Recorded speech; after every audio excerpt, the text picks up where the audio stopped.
Hello, I'm Brittany Brackett, and this is your Onyx News. Live from Onyx News Universal Studios.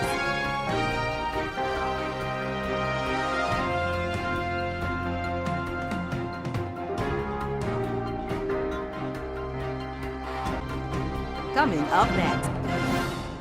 Black-owned construction firm awarded contract to replace contaminated water lines in Flint, Michigan. President Trump on Saturday in Italy thanked overseas troops in concluding his trip through the Middle East and Europe.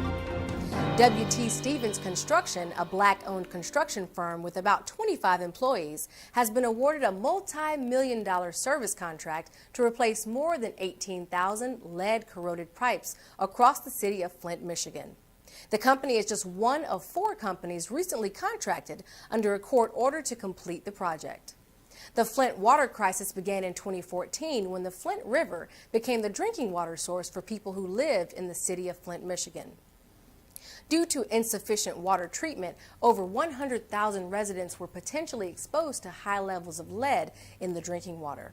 A federal state of emergency was declared in January 2016, and Flint residents were instructed to use only bottled water or filtered water for drinking, cooking, cleaning, and bathing. As of early 2017, the water quality had returned to acceptable levels. However, residents were instructed to continue to use bottled or filtered water until all the lead pipes had been replaced. In March 2017, a $97 million settlement was approved by a federal magistrate mandating that thousands of pipes be replaced.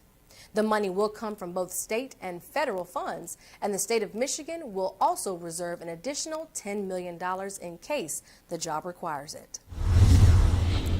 President Trump on Saturday in Italy thanked overseas troops in concluding his trip through the Middle East and Europe, in which NATO, radical Islamic terrorism, and climate change emerged at key issues.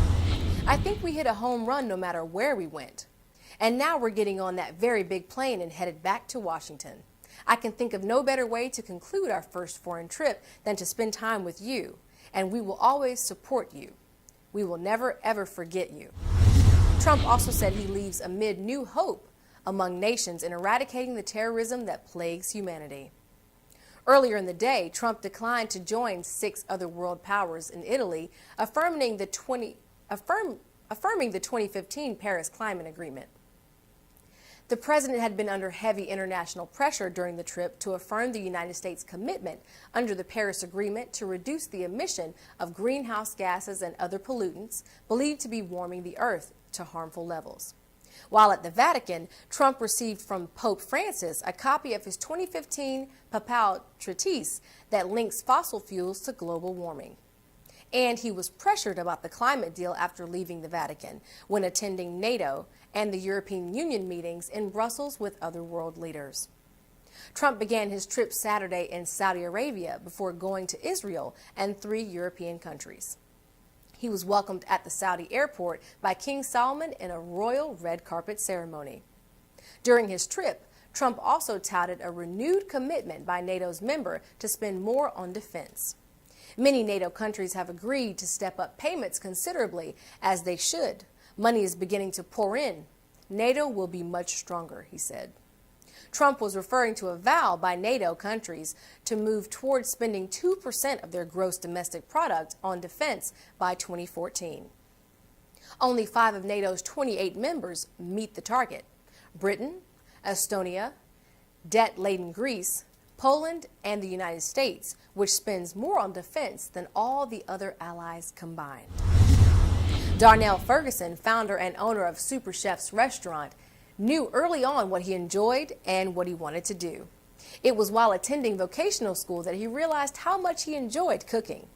His inspiration was watching celebrity chef Emeril on TV, and that's when he declined that he wanted to open his own restaurant.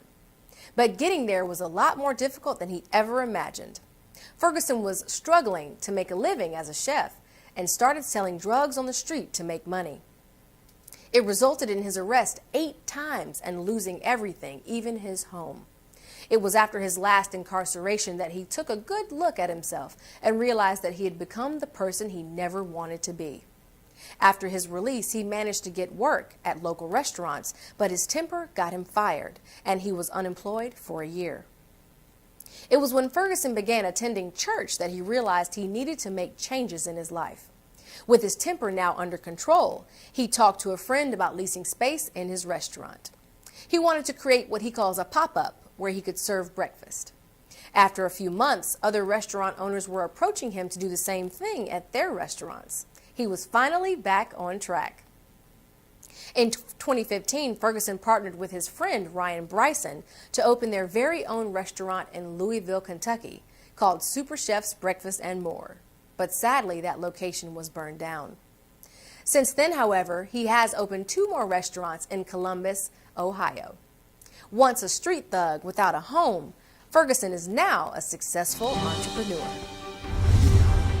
Thanks for joining me today. I'm Brittany, and stay tuned for more breaking news on your Onyx News Network.